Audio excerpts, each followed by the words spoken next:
This is the day the Lord has made. Let us be glad and rejoice in it. O Lord, our God, how wonderful your name in all the earth. Blessed Thursday, everyone. We praise and thank you, dear God, for another day of life. We praise and thank you for the gift of love, the gift of family, the gift of community, of belongingness, and the gift of today being the Thursday in the octave of Easter.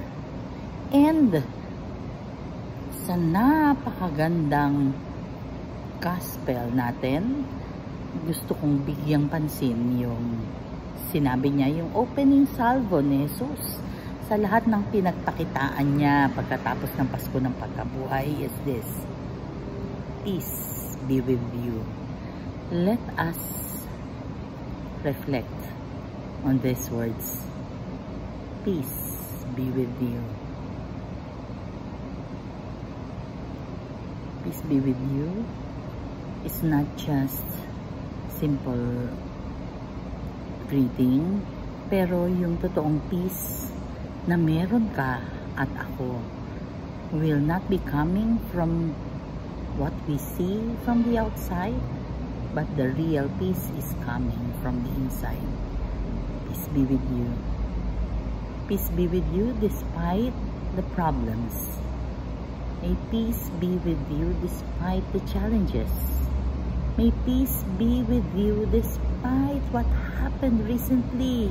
Pinapatay si Jesus, pinako sa krus, namatay, nilibing. Peace be with you kahit na masakit ang pinagdaanan niya. Sa kanya nang galing tong peace be with you.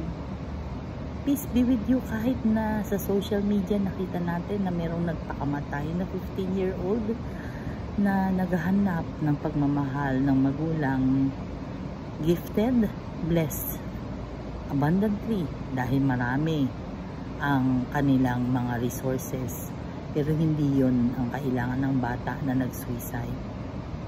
Wala siyang peace. Peace be with you kahit na wala kang pambayad ng kuryente at feeling mo mapuputulang ka. Peace be with you kahit na sobrang init sa labas at hindi mo alam kung paano mo how you can stand ang init na ito. Peace be with you kahit na para bang walang katapusan ng problema sa buhay. Peace be with you kahit na ang alam mo yung asawa mo ay hindi loyal sa'yo. Peace be with you kahit na yung anak mo ay nagbibisyo. Peace be with you kahit na ang mga kaibigan mo ay hindi totoong kaibigan. Kaibigan mo lang sila kapag nasa kasagdanaan. Peace be with you kahit na meron kang dinaramdam. Peace be with you kahit na feeling mo wala ka ng pag-asa sa buhay. Peace be with you kahit na hindi maganda ang sinabi ng doktor sa resulta ng examination mo. Peace be with you kahit na ang dami mong pinagdadaanan sa buhay. Peace be with you. May peace be with you. Peace be with us. Totoong kapayapaan, totoong peace nanggagaling sa kaibuturan ng puso. And how is that? Galing yan sa Diyos. Sa Kanya lamang. Real peace will be coming from the Lord, despite and spite of. Let us pray. Lord God, we are sorry for our sins, either of commission or omission. We pray for healing of those who are sick, those who are requesting for prayers, those who are praying with us right here, right now. Panginoon, be with us always and in always, and allow your presence in our lives to manifest, dear God. Lord Jesus, we really need that peace na galing lang sa kaibuturan, at ang nasa kaibuturan ng aming puso ay ikaw lamang po. Maraming salamat po sa lahat. Please stay with us, for without you we are nothing.